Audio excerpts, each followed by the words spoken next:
Solapur news 24 मध्ये आपलं स्वागत आहे। आजच्या प्रमुख बातम्यांवर एक नजर टाकूया। न्यायमूर्ती सारख्या माणसाने, ज्या इतक्या मोठ्या पदावर बसलेल्या माणसांनी सर्वसामान्य युवकांना अशा पद्धतीने डिचवणं हे चुकीचं आहे। विद्यार्थी दशेतला मुलगा हाच खऱ्या अर्थाने क्रांती घडतो असतो। भारताला स्वातंत्र्य मिळवून देण्यामध्ये कुणाचा पुढाकार होता? या युवकांचा होता। चले जाव चळवळ जेव्हा महात्मा गांधींनी जेव्हा घोषणा केली, सगळ्यात पुढे कोण होता? हा युवक होता।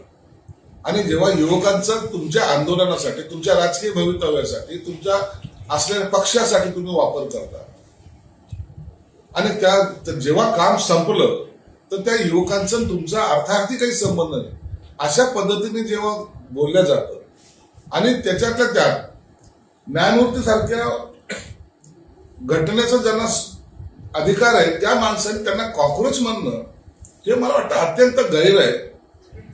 तो त्या युवकांचा अपमान आहे मी मानतो। म्हणून युवकांचा संताप हा झालेला संताप हा असा तसा नाही झालेला। तुम्ही त्यांच्या अधिकार आणि त्यांच्या ताकदीला दिलेलं ते आव्हान आहे